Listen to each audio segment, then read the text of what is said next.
Allô, comment vas-tu aujourd'hui?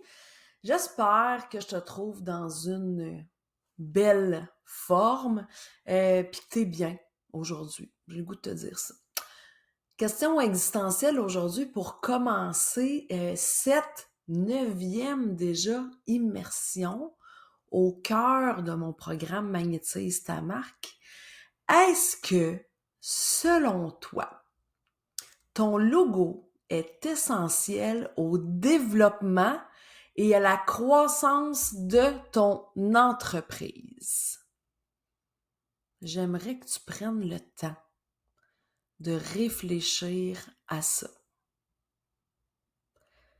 Parce que, bien que qui va t'aider, ton logo, assurément, c'est sûr et certain, qui va t'aider à te faire reconnaître.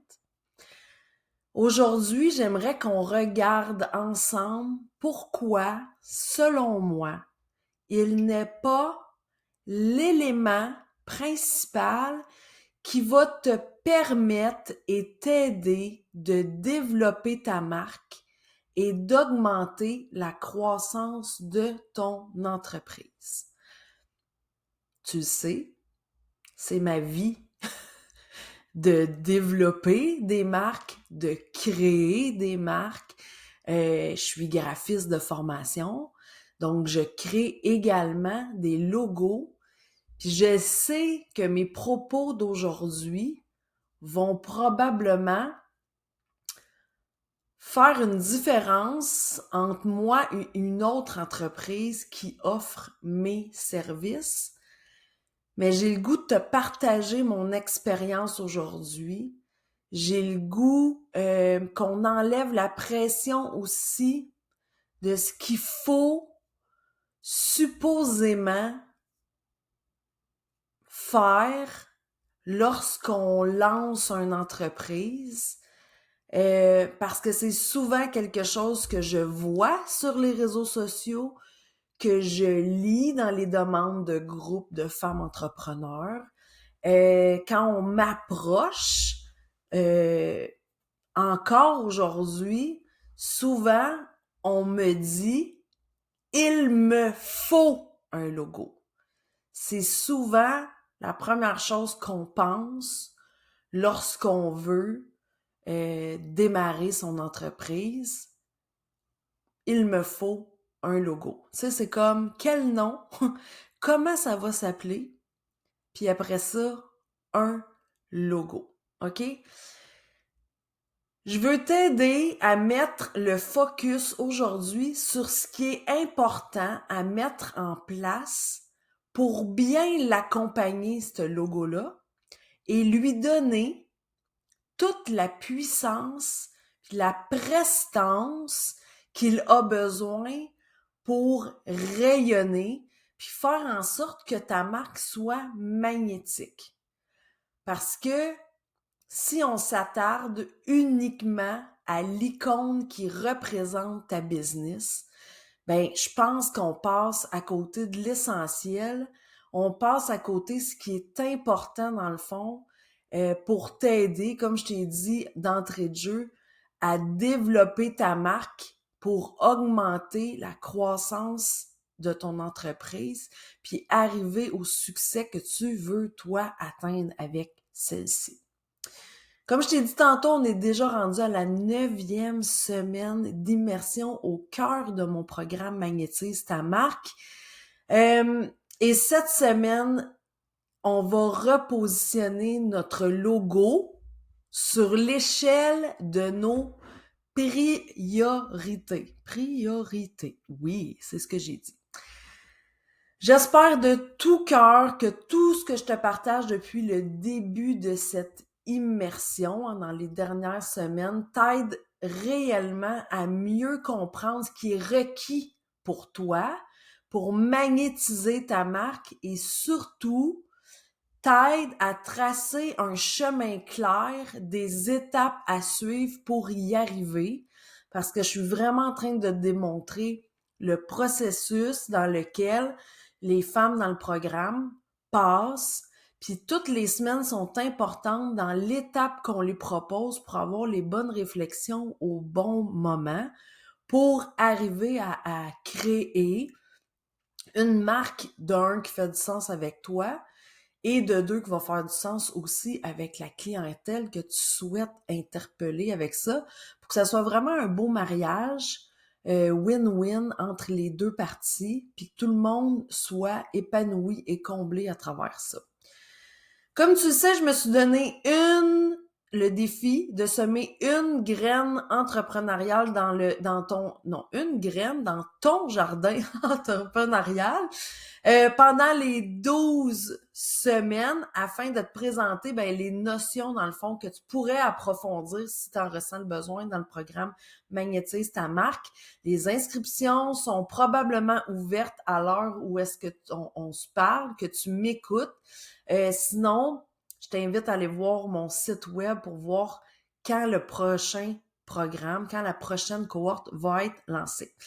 La semaine dernière, on va faire juste un petit retour. Je t'ai proposé ma méthode pour faire la recherche de ton style visuel, parce que là, on commence à parler de ça, hein?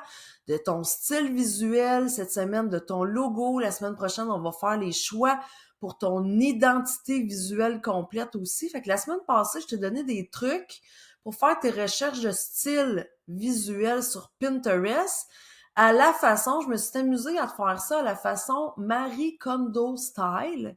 Je pense que tu connais un peu Marie Kondo, qui est plus dans qu'est-ce qui est léger, qui te procure du bonheur. Si t'as pas entendu l'épisode de podcast de la semaine passée, dans lequel je te partage ces notions-là, je t'invite à l'écouter. C'est l'épisode 18 de mon podcast. Sinon, sur ma chaîne YouTube, si tu me regardes présentement sur YouTube, la vidéo est également là. Donc, comment trouver ton style visuel. Fait que tu vas pouvoir aller visionner ça avec grand plaisir. Aujourd'hui, 9e semaine d'immersion. J'aimerais qu'on parle de la création de ton logo, puis de l'importance de tout ce qui l'accompagne, en fait. Premièrement, j'aimerais ça qu'on puisse regarder ensemble qu'est-ce qui constitue une marque globale quand vient le temps de la développer, OK? Au centre, tu vas t'imaginer 3 cercles, là. Au centre, le plus petit cercle, nous avons le logo, OK? Le logo, on va penser tout de suite à l'icône principale que tu vas pouvoir mettre un peu partout, que tu vas pouvoir apposer sur ta papeterie, que tu vas pouvoir mettre dans le coin de tes factures, par exemple, OK? Ça, je pense que c'est assez clair. On va souvent faire la déclinaison aussi du logo, tout le temps, en fait, normalement, quand c'est bien fait, avec un logo abrégé que tu vas pouvoir trimballer un petit peu partout, allégé parce qu'il est vraiment, vraiment simplifié. Regarde dans l'onglet des sites web que tu visites, par exemple, tu as toujours comme un petit mini-icône qui te présente où est-ce que tu es, sur quel site, qu'on appelle un favicon. Fait que ça peut être ça un peu, là, grosso modo, ton icône abrégé. Ça peut être quelque chose d'un petit peu plus complexe que ce qu'on va voir comme favicon, que tu vas pouvoir apposer aussi sur tes publications, par exemple, qui va faire en sorte que les gens, ils vont te reconnaître, sans nécessairement toujours mettre ton logo complet, qui est des fois un petit peu plus complexe ou que des détails que quand tu vas le rapetisser, on verra plus. OK? Fait que c'est important, surtout aujourd'hui avec les mobiles, les tablettes, d'avoir une version abrégée pour que ça soit plus léger quand on est dans notre navigation. Et il y a la signature typographique. Ça, c'est pas tout le monde qui l'ajoute normalement quand vous faites les logos, mais j'aime bien des fois m'amuser à juste enlever l'icône, en fait, puis en faire juste une signature texte un peu. Ça peut aussi te permettre de le trimballer différemment, de signer des infolettes, par exemple, si tu fonctionnes avec ton nom. Bref, il y a plusieurs façons de faire, mais dans la sphère du logo, Normalement, c'est pas mal les 3 choses qu'on a. Et ton logo devrait toujours être en 2 versions, soit horizontale et verticale, hein, qui fait en sorte que t'as pas de contorsionner pour le mettre, exemple, en haut de ton site Internet, ou de le mettre plus en version carrée, dans le coin de tes factures, par exemple. OK? Fait que, normalement, c'est toutes des choses qu'on réfléchit au fur et à mesure qu'on crée ton logo. Fait qu'on a ce petit volet-là pour le logo. Ce qui va englober, on arrive dans notre deuxième cercle qui est plus grand que le petit cercle du logo, c'est toute ton identité visuelle. De plus en plus, surtout avec les réseaux sociaux aujourd'hui, les gens sont conscients qu'il faut autre chose, OK? Dans l'identité visuelle, on va retrouver les couleurs, la typographie, les éléments graphiques, les formes, les textures graphiques aussi. On peut penser un peu comme à une tapisserie. Ça, c'est vraiment du cas par cas. Ça dépend vraiment de chacune des marques puis comment on va créer visuellement son univers. Hein. Je dis tout le temps, c'est un peu comme ta décoration de maison. Je veux dire, je vais rentrer dans ton salon, je vais rentrer dans le salon de mon voisin, ça se ressemblera pas. OK? Fait que l'identité visuelle, c'est propre à chacune des marques, c'est propre à chacune des personnes avec qui qu'on travaille, que je travaille pour bien les représenter selon leur goût à eux, puis comment que les clients veulent se sentir quand ils arrivent dans leur propre salon, disons ça comme ça. Donc, couleur, typo, éléments graphiques, texture graphique, les photos, le style de photo, le style de vidéo aussi. Ça peut être dans le type de filtre aussi que tu vas utiliser pour tes photos. Fait que tout ça, ça fait partie de ton identité visuelle. Fait que déjà, regarde, est-ce que tu as juste un logo ou est-ce que tu as un logo et une identité visuelle? Parce que c'est sûr que si tu as juste un logo, commencer à créer des visuels pour faire ta promotion, par exemple, sur les réseaux sociaux, pour monter une gratuité, un e-book, un outil gratuit ou un outil pour accompagner tes clients à tous les jours, ben ça peut devenir un petit peu ardu parce que tu n'as aucun élément graphique, tu n'as aucune ligne directrice sur laquelle t'appuyer, dans le fond, pour avoir une certaine cohérence dans toutes tes apparitions, qu'elles soient n'importe où, là, que ce soit ta signature courriel, que ce soit ton site Internet, que ce soit sa papeterie, que ce soit tes visuels pour les réseaux sociaux, que ce soit un visuel pour un podcast, que ce soit des vignettes pour YouTube. On doit te reconnaître, tu dois avoir une cohérence à travers tous ces visuels-là. OK? Fait que ça, c'est l'identité visuelle qui va te permettre de faire ça. Puis au-dessus de ça, vraiment, le gros cercle global, hein, on a commencé avec le logo, là, on va grossir le cercle avec l'identité visuelle, puis ensuite, on va faire la sphère complète de la marque, qui est l'identité de la marque. Je m'amuse souvent à dire que c'est comme notre personnalité. Tu sais, on a chacune une personnalité. Ben, notre marque aussi, elle a une identité, une personnalité que moi, en créant des marques authentiques, je colle habituellement sur l'entrepreneur avec qui je travaille. OK? Mais on a l'identité vraiment de la marque, sa personnalité, dans lequel on a vu dans les premières semaines d'immersion, c'est là qu'on va être capable de partager et de réfléchir et de clarifier notre mission, notre vision, nos valeurs, de la façon qu'on va communiquer aussi avec les autres, avec à qui on va s'adresser. Hein? Quand je vous parle de clientèle de rêve, c'est ça aussi. Tout ça va être teinté de notre personnalité. OK? Très important aujourd'hui, les gens veulent savoir à qui ils ont affaire. Ils veulent pas avoir deux poids, deux mesures quand ils vous voient en vrai ou qu'ils arrivent dans vos bureaux. Puis quand ils voient, puis qu'ils visitent votre site Internet. Hein? On va être à la même place toujours pour pas avoir de mauvaises surprises. OK? Alors, malgré le fait que chaque personne qui démarre son entreprise pense immédiatement, comme j'ai dit tantôt, à créer son logo, habituellement, les gens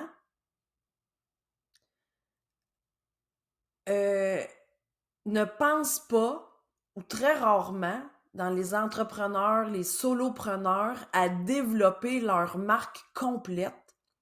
Ce qui fait qu'il y a plein d'éléments dans les 3 sphères qu'on vient de voir qui sont laissés un peu au gré du vent, à qu'est-ce que ça va nous tenter, comment, les couleurs, la typo. On n'a pas souvent clarifié les fondations même qui sont l'identité de la marque pour qu'on puisse être capable de véhiculer aussi un message qui fait du sens à notre audience, par exemple, OK? Puis là, je suis pas en train de dire que le logo, c'est pas important, OK? Parce que c'est quand même le cœur de notre identité. C'est vraiment, on doit être identifié par quelque chose, OK? Mais on n'est pas encore souvent, si tu m'écoutes, t'es probablement pas une multinationale comme McDonald's, Bell, Coca-Cola, OK? Fait que pourquoi ne pas y aller simplement et gérer nos priorités pour que tout soit fait correctement sans sans mettre je vais dire sans mettre trop d'importance ou toute l'importance à créer un logo, de se mettre énormément de pression dans le « il faut que j'aie un logo avec un icône qui explique 8000 affaires », puis tu sais, puis surtout aussi le budget qui est alloué pour les entrepreneurs qui ont 2, 3, 4 ans de vie dans leur entreprise. Pourquoi on prendrait pas ce budget-là, parce que ça peut devenir assez dispendieux, créer un logo, pour ensuite, à la place, prendre notre temps, notre énergie, notre budget à la création d'une identité visuelle vraiment complète et le développement de notre marque, d'avoir réfléchi à l'identité de notre marque de façon concrète également pour qu'on puisse avoir des bases ultra solides, OK? Puis après ça, on pourra, il n'y a rien qui nous empêche de créer, après plusieurs années, un logo beaucoup plus complexe ou un icône, je te dirais, plus complexe qui va accompagner un nom d'entreprise qu'on a créé simplement avec une belle police de caractère, mais qui a un univers complet à présenter puis qui est au service, dans le fond, de la croissance de notre entreprise. Tu sais, il y a beaucoup d'entreprises. Tantôt, je te donnais l'exemple de Bell. Je te parle de McDonald's avec son fameux M jaune. Je te parle de Coca-Cola. Ça reste que, oui, c'est des marques qui ont été réfléchies, mais c'est aussi des marques typographiques. C'est des marques que c'est écrit le nom Coca-Cola, c'est écrit le nom Bell, c'est écrit le nom. Pourquoi on se met autant de pression à avoir un icône, des fois, qui prend des heures à conceptualiser, à prouver, à réfléchir, quand on n'a pas encore pris le temps de valider l'identité de notre marque, puis de créer une identité visuelle, un univers qui nous représente parfaitement. Explique-moi donc ça aujourd'hui. Hein? Fait que je dis pas que c'est pas correct, je dis juste de peut-être faire les choses différemment, tu sais. Puis que c'est peut-être pas essentiel d'avoir des boucles d'oreilles, mettons, avec mes superbes exemples, d'avoir des belles boucles d'oreilles si tu sais pas quoi te mettre sur le dos, tu sais, mettons. Fait que c'est peut-être la cerise sur le sundae qui pourrait être faite un petit peu plus tard. Hein? Fait que j'aimerais ça aujourd'hui qu'on puisse se poser la question. Pourquoi tu as besoin de te mettre de la pression pour avoir une icône élaborée avec plusieurs représentations visuelles significatives débourser un budget beaucoup trop important en démarrage, en pré-démarrage ou dans les premières 5 ans de ta business, OK? Quand, souvent, tu ne te connais pas encore parfaitement comme entrepreneur, ton identité de marque, la personnalité de ta marque est pas claire, ton identité visuelle devrait être améliorée et plus cohérente à travers toutes tes plateformes, que tu te demandes encore comment monétiser plus facilement tes produits ou tes services, puis que tu as de la difficulté à mettre en place des actions marketing pour faire connaître ton entreprise. Parce que selon moi, c'est là que ton énergie devrait être mise au début. C'est là que ton budget devrait être mis au début pour améliorer puis peaufiner ces connaissances-là qui va réellement te permettre de faire grandir ta business puis d'avoir le budget pour après ça aller te créer un logo bien étoffé puis bien élaboré si le cœur t'en dit, OK? Mais je connais des femmes entrepreneurs aux États-Unis qui ont des logos super simples puis qui font des millions, OK? Fait que cessons, s'il vous plaît, de penser que notre succès dépend de notre logo uniquement. S'il vous plaît, mesdames. C'est ma petite revendication d'aujourd'hui, hein? Fait que si on faisait les choses autrement à partir d'aujourd'hui, que dirais-tu d'avoir un logo simple qui représente ton nom ou le nom de ton entreprise, puis de garder ton énergie, ton temps, ton budget pour créer des fondations solides pour ta marque, une identité visuelle, une identité de marque peaufinée, améliorée, version 2.0, parfaitement alignée avec ce que tu souhaites apporter comme bénéfice dans la vie de tes clients. Moi, il me semble que ça crie « Ouais » dans ma tête. Vraiment, là, je me dis, c'est de cette façon-là, dans cet ordre-là, que tu devrais prioriser tes choix pour ton entreprise et pour bien développer ta marque. Alors, c'est à ton tour de mettre en action, belle femme, et je te propose, comme à toutes les semaines, un exercice d'immersion. Aujourd'hui, j'ai envie de te faire auto-évaluer pour ton logo actuel, puis prendre un peu de recul sur les différentes sphères que je t'ai expliquées au départ, qui vont être très utiles pour magnétiser ta marque. OK? Fait que on va sortir de l'ordinateur encore aujourd'hui. Je vais te partager sur les notes du podcast en bas ou dans les notes aussi pour l'épisode YouTube. Je t'ai concocté une grille d'auto-évaluation que tu vas pouvoir télécharger en PDF. Si tu connais déjà la roue de la vie, OK? C'est un peu le même principe que j'ai fait.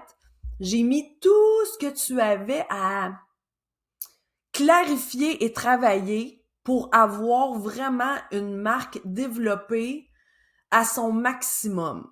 OK? Puis là, tu vas pouvoir évaluer de 1 à 10 chacun des volets, chacune des pointes de tarte, dans le fond, qui constituent ta marque de 1 à 10 pour voir où est-ce que tu pourrais mettre ton énergie dans les prochaines semaines, dans les prochains mois, OK? Pour vraiment bonifier cette marque-là, puis aussi de prendre conscience de ce que tu as déjà de fait dans le fond. Alors, tu vas pouvoir mettre un 1 pour ce qui mérite un peu plus d'attention et un 10 pour ce qui est comme très clair, puis ce que tu maîtrises comme aspect de ta marque. OK? Attention, pas d'implication, pas de transformation. Je te le dis à toutes les semaines de l'immersion. C'est ça la game, dans le fond. T'sais, si tu fais pas l'exercice, ben c'est toi qui le fais pas l'exercice. Fait que, à toi de voir si tu as le goût de t'impliquer ou non dans le développement de ta marque. Je t'invite à visiter toujours ma chaîne YouTube si tu vas avoir un petit peu plus d'informations. Le podcast aussi est toujours là pour être capable de revenir aussi dans les autres semaines d'immersion. Alors, je te laisse avec la grille d'auto-évaluation qui va être dans le lien, comme je t'ai dit, de mon podcast ou de ma chaîne YouTube. Sur mon site web aussi, tu vas pouvoir l'avoir au www.genevièvehébert.ca. Donc, tu vas voir la grille d'auto-évaluation. Prochaine graine qui va être semée dans ton jardin entrepreneurial Belle Femme. La semaine prochaine, on va parler de faire les bons choix suite à tes recherches de style qu'on a faites la semaine passée, dans la dernière épisode ou dans la dernière vidéo, pour officialiser, dans le fond, ton identité visuelle. OK? Fait que d'être capable de dire, OK, là, on a fait le tour, on a regardé toutes nos inspirations de couleurs, de typos, tout ça. Maintenant, on arrête nos choix sur quoi, pourquoi, comment. Fait que je vais tout regarder ça avec vous dans la prochaine immersion. J'ai vraiment hâte de te partager toutes mes astuces sur ce sujet. Si tu aimerais en apprendre davantage sur mon programme Magnétise ta marque, ben, je t'invite à visiter mon site internet au www.genevièvehébert.ca. Tu vas pouvoir regarder si c'est pour toi. À l'heure où est-ce que je tourne cette vidéo, que j'enregistre ce podcast, les inscriptions officielles pour 2023 sont déjà lancées. On débute le 16 février. Il n'y a pas beaucoup de places, les places sont limitées. Je veux vraiment avoir un petit groupe serré dans lequel on va pouvoir s'entraider, brainstormer sur notre marque, faire du push sur le travail qui va avoir été fait à toutes les semaines pour être capable d'aller plus loin dans vos réflexions. On va avoir une belle retraite aussi à la fin des 12 semaines pour tout planifier notre calendrier marketing, finaliser nos visuels dans Canva pour faire notre promotion aussi. Fait que, attends pas, si c'est un programme qui t'intéresse, va visiter mon site internet pour avoir tous les détails. Puis tu peux même prendre un rendez-vous avec moi pour qu'on puisse en jaser pendant 15 minutes. Ça va me faire plaisir. Sur mon site web, dans l'onglet Me joindre, tu vas voir, j'ai un calendrier là. Tu es capable de booker un 15 minutes. Ça va me faire plaisir de répondre à toutes tes questions. Sur ce, sois fière de qui tu es, belle femme. Puis, ben, on se voit une autre fois. Bye!